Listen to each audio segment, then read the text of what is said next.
የ2,000 ብር ጥብስ ትጋብዘኛለህ ወይስ አትወደኝም? አልወድም። ፍቅር መስጠት ላይ ማን ጎበዝ ይመስላችኋል? ፍቅር መስጠት ላይ ማለት በዚህ ሀሳብ አልስማማም። ያደክ መስሎ ነው ያደክ መሰለ።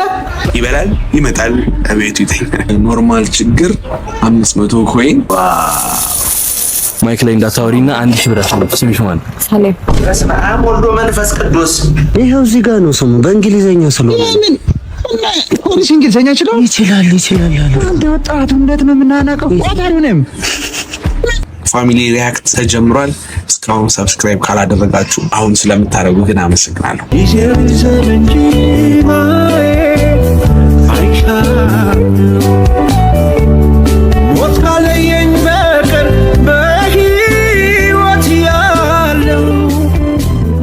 መለያየት ሞት ነው ለተዋደደ ሰው ሲባል ብዙ ጊዜ ሰምተናል።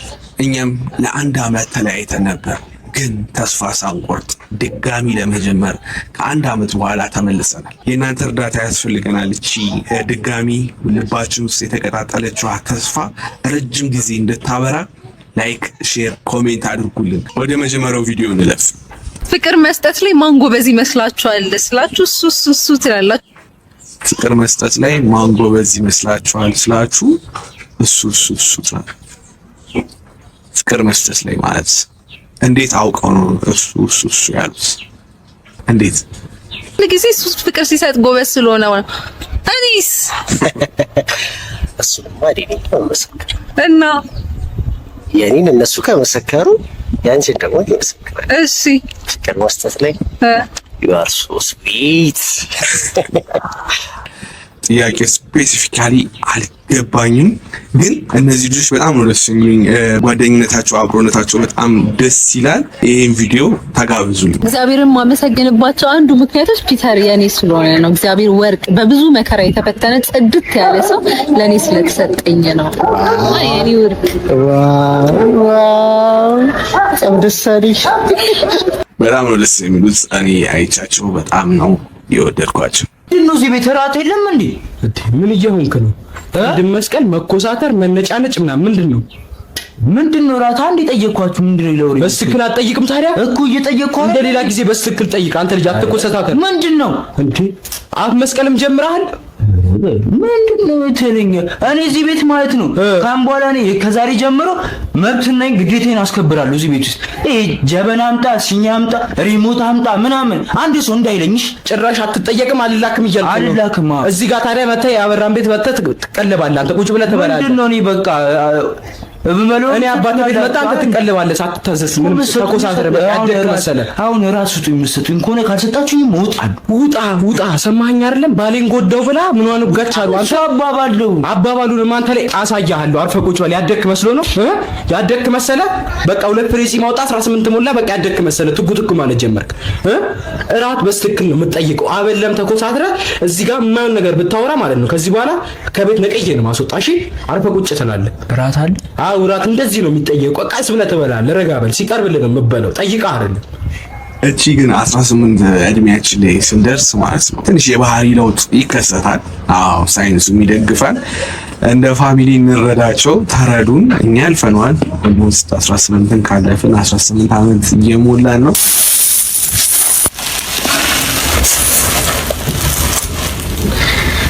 ሰላም ጋይስ እንዴት ናችሁ? ዛሬ ከዮሐንስ መመለሴ ነው። በጣም ደክሞኛል። ዛሬ ደግሞ ዝርዝር እያሉ እንደዚህ ሲያጨናንቁ ነው የቆዩት። ለማንኛውም ዛሬ የሰራሁትን ኑ ላሳያችሁ።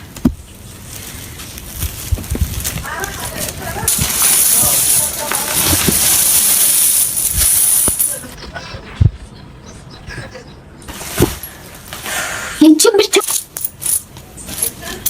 ብቻ ነው የሰራሁት ያለች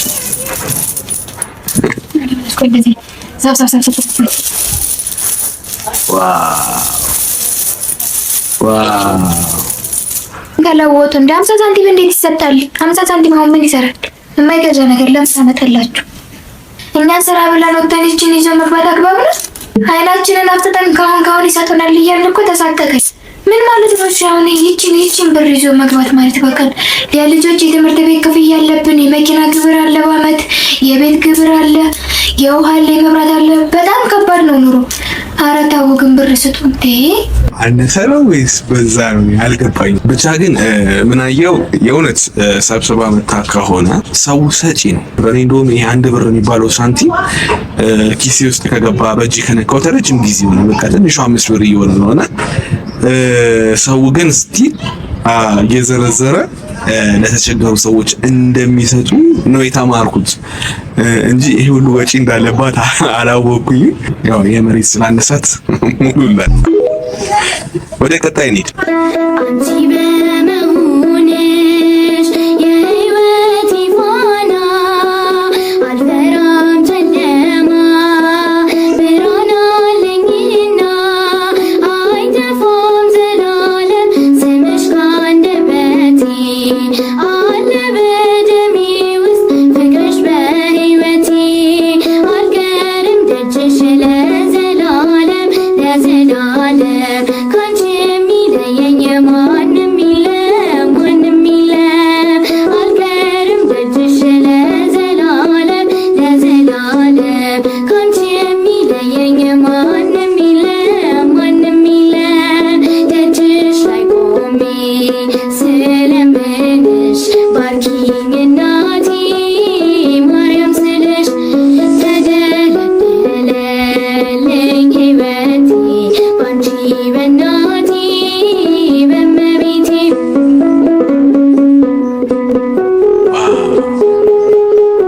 ትቀጥላ ትቀጥል። እጅግ የተገፋ ደካማ ሰው አለ መቅደስሽ የቆመ አማልጂኝ እያለ የቁም ይሄ ልጅሽ ሐዘን የሰበረው ከአንቺ በቀር ወገን መጠጊያም የሌለው ያንሳው ኪዳንሽ ከውድቀቱ ከውድቀቱ ያርግ በእጆችሽ ያጸሎቱ ያጸሎቱ ያንሳው ኪዳንሽ ከውድቀቱ ከውድቀቱ ያርግ በእጆችሽ ያጸሎቱ ያጸሎቱ ደጅሽ ላይ ቆሜ ስለምንሽ ባርኪኝ እናቴ ማርያም ስልሽ ተደለደለልኝ ህይወቴ ባንቺ በእናቴ በእመቤቴ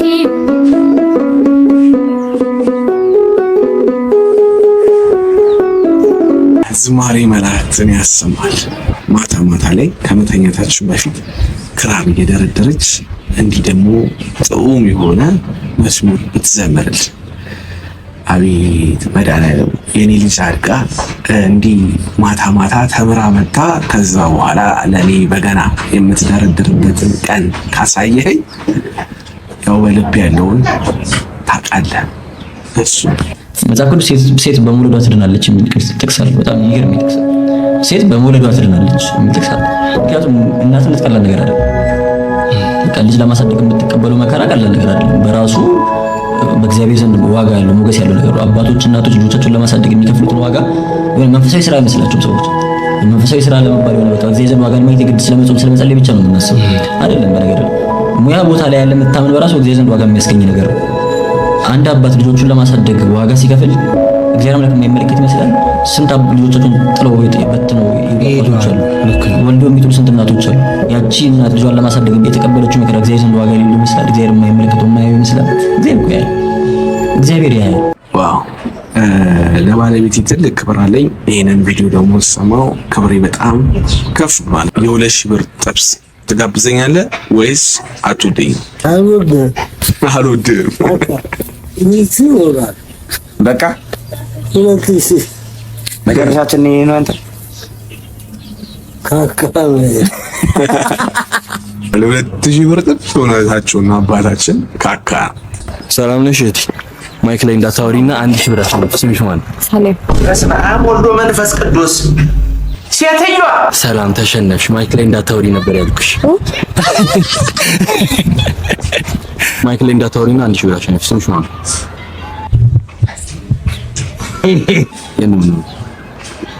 በጣም ጀግና ነሽ። ከአንድ ጭንቅላት ይሰራ 1,000 ብር ያስፈልግሻል። ምን ታደርጊበታለሽ? ሼር ታደርገዋለህ አታደርገውም ነው? ካሜራማን ነሽ? እኛን ማከርጂ ነው ካሜራማን ኮንሽ የሳይ ፎሎ ያደረጋችሁ ቲክቶክ ላይ ካያ ፋያ ለማንኛውም ይመችሽ አባቴ አሸንፈሻል አሁን ስምሽ መናገር ትችያለሽ ዩ ስማርት አትናገሪ መሆን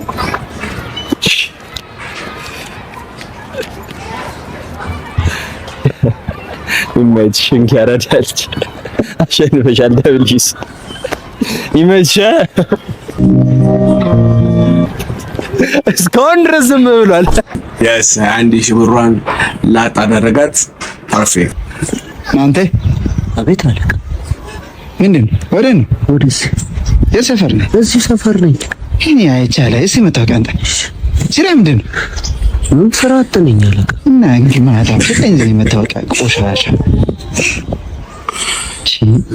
ለባና ኧረ አይደለም ሰላማዊ ሰው ነኝ አለቃ ኧረ ፊቲ ነው ሲያስጠላዩ ጨበረው ምንድን ነው የታለ ይሄው እዚህ ጋር ነው ስሙ በእንግሊዘኛ ስለሆነ ምን ፖሊስ እንግሊዘኛ ይችላል አለ አንተ ወጣቱ እንዴት ነው የምናናቀው ቆጣሪው ነኝ ከናና ጋማቺሳ ዘይ ጨርሳል አንድ 4 ቀን እንጨፈጭፋል መልካም 4 ቀን ይልሽ ማይ በጣም ደግሞሻል እኮ ግን ለምን ትንሽ አትተኝም? በጣም ደግሞሻል ለምን አትተኝም? ይኸውልሽ እዚህ ጋር አይንሽ ጠቁሯል ምናምን አብጧል አይንሽ ደግሞሻል እና ለምን አትተኝም? ማይ በእናትሽ እኔ እኮ ለራስሽ ብዬ ነው ለምሰው የሚልሽን አሰሚ እረፍት አድርጊ ተኝቼ የለ እንዴ በእናትሽ ነው በቃ ስተኝቼ ይሄ ሪል ነው ማ ግን ለምን እሺ አትይኝም? እኔ እኮ ለአንቺ ብዬ ነው ማ ለምን አትረጂኝ? ምን ያሳዘንሽኝ? በቃ አይንሽ አብጧል ምናምን ነገር ለምን አትተኝም? ተኝቻለሁ እየቀሰቀስሽኝ እኮ ነው። እረፍት አድርጊ። ሰው የሚልሽን ስሚማ። እረፍት ማድረግ አለብሽ። አይንሽ ስር በልዟል ምናምን ቆይ ደክሞሻል አይደል? ለአንቺ ብዬ እኮ ነው። በቃ ለምንድን ነው እሺ የምትጨቃጨቂ? ተኝ በቃ ተኝቻለሁ። እሺ በቃ ማተኝ ማይ እኔ ግን ለራስሽ አስቤ ነው። የኔ እናት ምን አለበት እንደ ልጅ ብትሰሚኝ? እረፍት ማድረግ አለብሽ። እረፍት ተኝቻለሁ። እናት ትተኛ በእናትሽ ትተኛ። የምታወሩት ሰው ከፈለጋችሁ አለው ኖርማል ችግር 500 ኮይን ቦነስ 3 ጊዜ ከንፈር መምጠጥ እንዳለቅስላችሁ 200 ኮይን አሳዛኝ ታሪክ ለመስማት 500 ኮይን ቦነስ 6 ጊዜ ከንፈር ይመጠጣል። ሚስጥር ለመናገር 600 ኮይን እንደ ጓደኛ ለማማከር 800 ኮይን አብራችሁ እንዳለቅስ ከፈለጋችሁ ደግሞ 1000 ኮይን። ብሩክ እንዴት ነህ? እንግዲህ የምንሰጣቸው አገልግሎቶች ከላይ የተደረደሩት ናቸው። እንደምታየው ነው። የትኛውን አገልግሎት ነው የፈለከው ደንበኛችን? ደግሞ አወራሯ ልክ ያለ አይደለ የአየር መንገድ ውስጥ ያሉ ሆስተሶች በሚያወሩበት ወይም የኢትዮ ቴሌኮም ባለሙያዎች ደንበኛችን አይነት ነገር ነው። በቃ ጽድት አድርጋ ነው ሙያውን የያዘችው። እስኪ ድጋሚ እንያዝ። ብሩክ እንዴት ነህ? እንግዲህ የምንሰጣቸው አገልግሎቶች ከላይ የተደረደሩት ናቸው። እንደምታየው ነው። የትኛውን አገልግሎት ነው የፈለከው ደንበኛችን? የመጨረሻው እንደ ኤሌክትሪክ ምን እየተባለ ይለቀስልህ ብሩኬ? ምን እየተባለ ይለ ለኔ አርገው ብሩኬ አንተ እኮ አትችልም ምናምን ልበልልህ? A few moments later. አንዴ በቃ ሞቅ አድርገን አልቀሳል ብሩክን ለመሸኘት ጋይስ።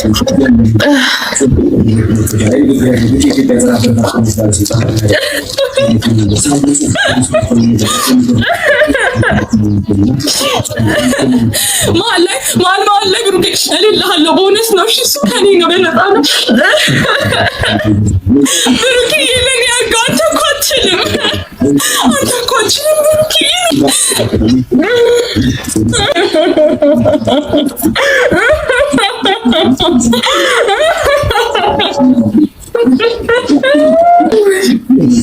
ብሩክዬ በቃ ይጨምርብሃል ከዚህ በላይ ካለቀስኩሽ። አመሰግናለሁ። እሺ አመሰግናለሁ አላለም። በጣም በተሰጠው አገልግሎት በጣም ልቡ ስለረካ እሺ አመሰግናለሁ። እሷም ደግሞ ከዚህ በላይ ካለቀስኩ ወደ ደባል አለች። ታታታ ደንግዋታላ በድራ ጀርባ ስለነደማ የኔ መገረ በርሱ ተገርፎ ጀርባ ለበሰ ፊቱት ጀርባ ለበሰ ጌታ ሆነ ገንግዋታል ጀርባው የጅራ ስለነደማ የኔ መገረ በርሱ ተገርፎ ክብሩ አለበሰ ተዋዱሎ ሼር አድርጉ። መጨረሻ ላይ ድምፁን ሰማሁት። ይችላል ልጁ የተዋዶ ልጅ ሲል ጽድት ያለ ተዋዱሎ ሼር አድርጉ። ዝማሬው ላይ ያለችው ቅላጼ ትንሽ ለየት ያለች ናት። ብቻ ግን ደስ ይላል። ወጣት መቁረብ አለበት። መሰልጠን ማለት እንደሱ ያ ስጋው ደግሞ ምን ያደርጋቸዋል መሰላችሁ? ሰውነታችሁን ያጸነዋል። ወጣትነታችሁ ይባረካል። እድሜያችሁ ይባረካል። ትምህርታችሁ ይባረካል። ዕውቀት ይገለጥላችኋል። ጥበብ ይገለጥላችኋል። የምትሰሩት ይባረካል። ይሄ እኩያን መናፍስት፣ ርኩሳን መናፍስት የሚባሉት ከእናንተ ይርቃሉ። የሚከለክልህ ነገር፣ ስራ እንዳትሰራ የሚያደርግ ነገር፣ በሰዎች እንዳትወደድ ተቀባይነት እንዳታገኝ የሚያደርግ ነገር እሱ ይርቅ። ይሄ ድብርት የሚባል ይሄ ቴንሽን የሚባል ጭንቀት የሚባል ስትረስ የሚባል ሸክሞች፣ እነዚህ ነገሮች በሙሉ ካንተ ይርቃሉ።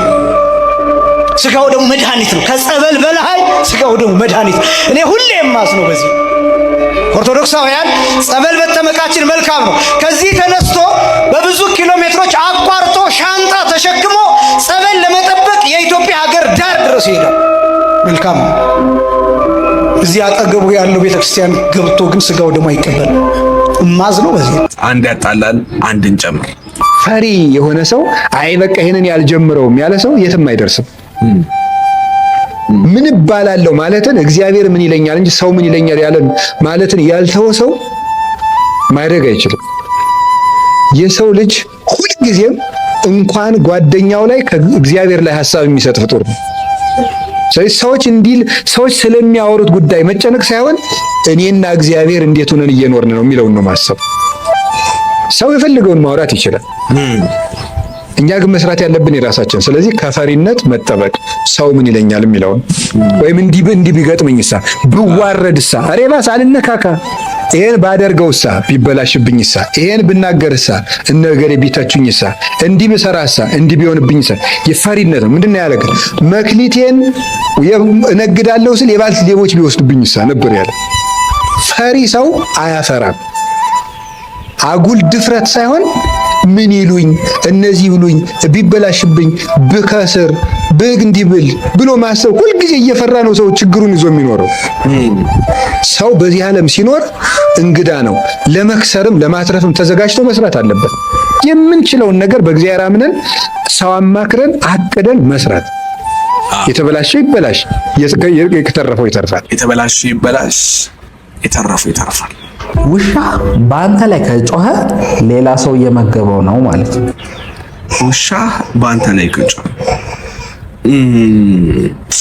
እኔ ውሻ አለኝ። ከዚህ በፊት አንድ ውሻ ነበረኝ፣ እሱም አርፎብኛል። አሁንም ውሻ አለኝ። ውሻ ያለኝ ሰውና ውሻ በጣም የምወድ ሰው ስለሆንኩኝ በዚህ ሀሳብ አልስማማም። ውሻ ይበላል፣ ይመጣል፣ እቤቱ ይተኛል። የኔ ውሻ እንደዛ ነው። እስከዛሬ ጮሆብኝ አያውቅም። እኔ ከማበላው ጎረቤቶቼ የሚያበሉት ይበዛሉ። እነሱ ጋር ጥርግ አድርጎ ይበላል፣ ይመጣል፣ እኛ ቤት ይተኛል። ግን ሀሳቡ በጣም ቆንጆ ስለሆነ እንቀጥል። ስላንተ በጣም ታማኝ የነበረ ሰው ድንገት ሲቀየር፣ ምናልባት ችግሩ እሱ ብቻ አይደለም። በህይወት አንዳንድ ጊዜ በጣም የቀረቡ ሰዎች ድንገት ይቀየራሉ። አክብሮት ይቀንሳሉ፣ አመለካከታቸው ይቀየራል፣ ከኋላ ማማት ይጀምራሉ እና ትጠይቃል ምን ተፈጠረ ብለህ። እውነቱ ግን ሁሉም ለውጥ በራሱ አይመጣም። አንዳንድ ጊዜ አዲስ ተጽዕኖ ይኖራል። ሰው የሚሰማውን፣ የሚያገኘውን፣ የሚከተለውን ባህሪውን ይቀይራል። ስለዚህ ሁሉንም ሰው ለማስደሰት አትሞክር እና ሁሉም ዘላለም ታማኝ እንደሆነ አትጠብቅ። ዋናው ነገር አንተ ማን እንደሆንክ ማወቅ። ጥሩ ሰው ሁን፣ ግን ዓይንህን ክፍት አድርግ። ምክንያቱም ታማኝነት ቃሉ ቀላል ግን በተግባር ደግሞ ብርቅ ነው። ዋው ለዚህኛው ሐሳብ አጨብጭቤያለሁ። የዛሬው ቪዲዮ እዚህ ጋር ይገባደዳል። ብዙ ቪዲዮዎችን አብረን አይተናል። በሚቀጥለው ግን ወቅታዊ የሆኑ የሚታዩ ሐሳቦችን ይዘን እንመጣለን። ይሄ ጀስት እንደ በር መክፈቻ አይን ኦፕነር ይሉታል ፈረንጆች፣ እንደ መግቢያ ነው። ስለዚህ በሪያክሽን ቪዲዮአችን የሚያስቁንን፣ የሚያዝናኑንን፣ ያስገረሙንን፣ ግራ ያጋቡንን፣ ጥያቄ የፈጠሩብንን፣ መተቸት ያለብንንም ደግሞ እየተቸን ለአይምሯችን ለስጋችንም ለትልቁ ለመንፈሳዊ አካላችን የሚጠቅሙ ቪዲዮዎችን ከቲክቶክ ስብስቦቻችን ላይ ሰብሰብ አድርገን ሪያክት እናደርጋለን። ፋሚሊ ሪያክት በእኔ ተራ ተጀምሯል። እስካሁን ሰብስክራይብ ካላደረጋችሁ ይደብረኛል፣ ግን ምን ማድረግ ይችላል። አሁን ስለምታደርጉ ግን አመሰግናለሁ።